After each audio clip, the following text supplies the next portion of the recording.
Hello, everyone. Welcome back to Stay in Your Lane with Triple T Transport. I'm your host, John Maley. Today we got Joe Lombardo again. Joe, always a pleasure. Good Good to see afternoon. you. Weather's starting to change. Fall's on the horizon for all of us. Talking about bidding today. Love to have your wisdom. Bidding, that's a four-letter word, isn't it?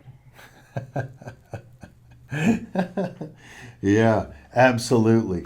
So, what we're starting to see, I think, is the bid season kickoff here for the fourth quarter. I think there's been a lot of scuttlebutt and a lot of the magazines, et cetera, have said fourth quarter is going to be a good time to bid for shippers. Right. Um, as of yet, still pretty volatile. Um, Down volume in our segment of the market. Down in volume some, but still volatile and not consistent, not stable. What are you seeing? I know you don't play a lot in the spot market, but what are you hearing or seeing about the spot market right now? Good question. Spot market I think is down, but we're also seeing I think rates in the spot market and volume overall in the spot market are down. But we're also seeing a lot of the shippers playing in the spot market where they have maybe had contracts broken with carriers Okay. or previous fallout, where they're hanging in the spot market, maybe taking some unsustainable pricing to try and recover from some of the losses and the costs that they paid out previously. Yeah. Does that surprise you? No, it doesn't. Nothing surprises me with shippers now. Or carriers? I mean, it takes two. Yeah. So what I was going to say is that's a good question. I think the spot market pricing in a lot of lanes right now is hitting that unsustainable point. Okay. But I think the big wake up calls really in coming for many in our industry. The expense of maintaining, operating, and replacing equipment is going up. Yeah. So tires are up. We've got fleets saying that their tire providers are hitting them with increases of double digit, 15% after they've been hit previously.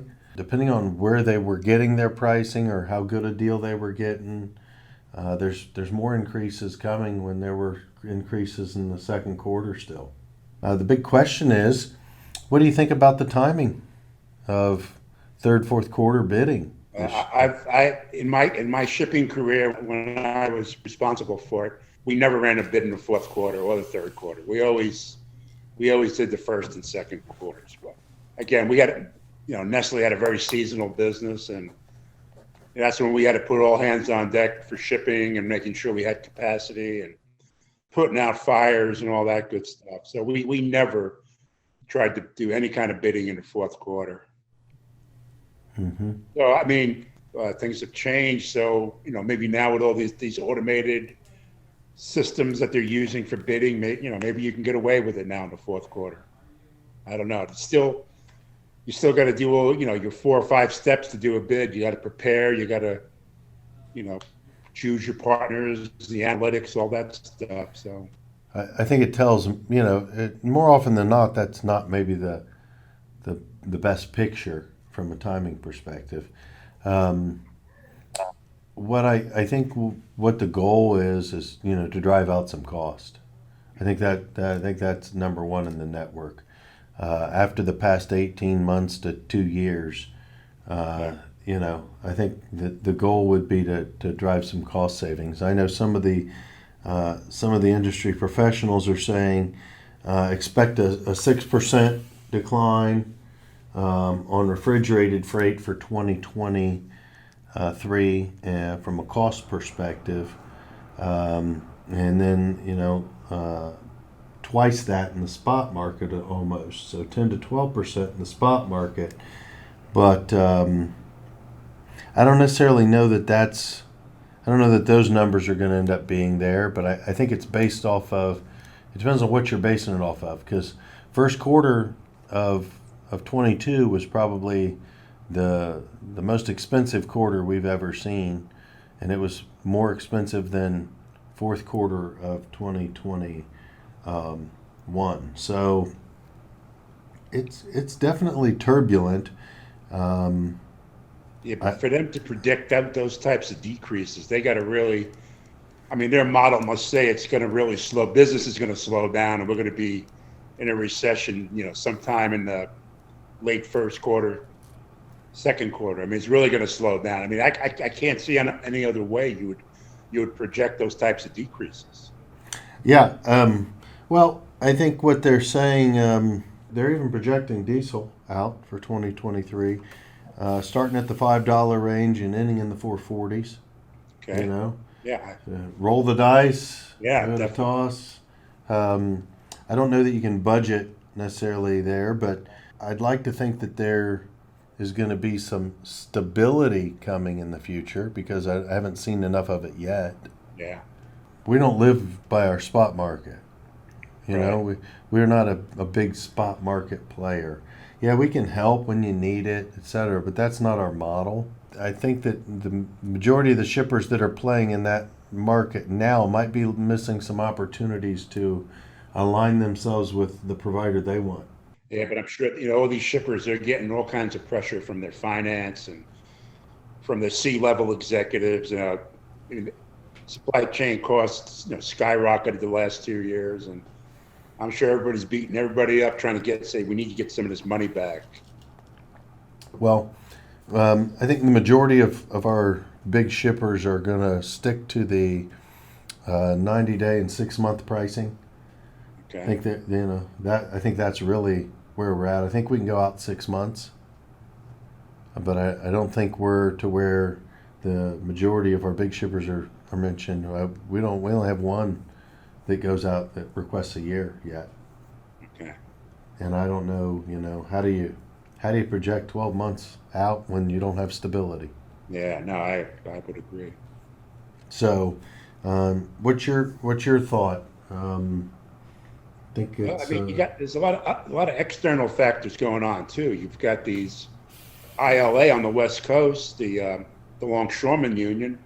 They're not anywhere close to an agreement with the Pacific Maritime Association. I mean, that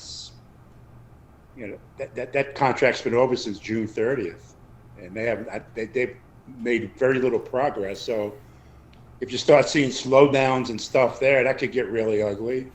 And have talked about this before. Would be what's going on in California with that AB5. yeah. What is that going to do to the that whole owner operator model?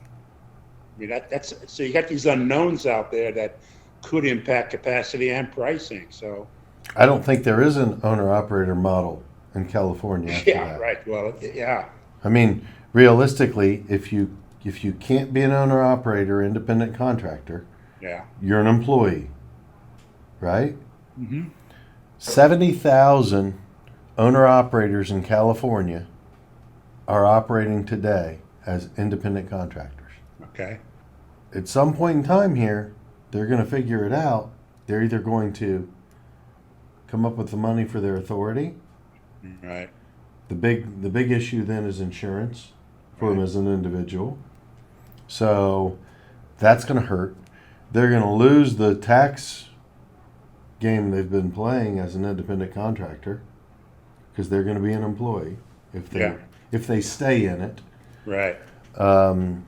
So they go get their authority, and the carrier that was leasing them, that they were leased onto, right? If we just micro at this for a second, they're going to go get broker authority, and they're going to broker it to them Yeah. so that they are that way they can get around it, or they leave California. Yeah. To me, I think that's the last of it. I don't think the Supreme Court is going to solve it. No, they turned it down. I mean, they threw it back to the Right. state courts. So I mean, the federal court in California. So no relief is coming from the Supreme Court. No, so it's going to happen. The question is, what's the fallout going to be? Yeah. So, without a clear picture of that, it's difficult. Still got fuel at 130-40% more than it was a year ago. Yeah. Fuel just spiked up. So, in the past few weeks. So we're starting to try to understand with equipment costs, equipment availability being non-existent, right? If you order one today, you're talking about 8 to 9 months, maybe before you get a trailer. Yeah. And even worse on tractors. So, the cost scenario is up. Tires are up, equipment's up, drivers' wages are up, fuel's up. I don't know. I really don't know what the future is going to bring. But if the little guys are done doing business in California with AB5, that's going to make a huge impact. I mean, look at the ELD mandate, CSA 2010, Yeah. right? There was the discussion, and it finally got implemented in July of 2017, Yeah. right? So is it going to take a couple more lawsuits? The state of California learning how to navigate it? Probably so. But it's a game changer. Those that are going out to bid in third and fourth quarter here, or fourth quarter, because third quarter is about done, going out to bid in October, November, and December, what type of cost savings do you think they're going to see? Myself, I don't think it's going to be any big savings. That 12% that you were talking about before, I just don't see that. With all the factors that you mentioned, all the cost drivers that are hitting the carriers. But again, all you need is a few knuckleheads out there to start, trying to buy freight and going under the market. Man, if I was a shipper, I wouldn't be promising anybody 6 or 5% savings. That's for sure. I wouldn't sign up for that. No, I don't know how you can, but I think we have to understand that things are a little different now. Yeah. We're going to have to work closer together, more efficient, and work through the areas that we know we can be successful in, because inflation's the killer. We've been talking about that for years, about partnering and also strategic shipper. We want to be a good partner, but a lot of times that just when the market is down, that goes away, and people just run toward the carrier saying, "Hey, it's give back time." So I don't know. I don't know if shippers have a short memory, unfortunately. But I could be proved wrong. Maybe things have changed. Well, I think all sides can have a short memory. I almost want to say it's human nature and greed, but everybody's perspective on what a partnership isn't always the same. Yeah, that's true. Right? Yeah, partnership, that's another 4-letter word. Yes.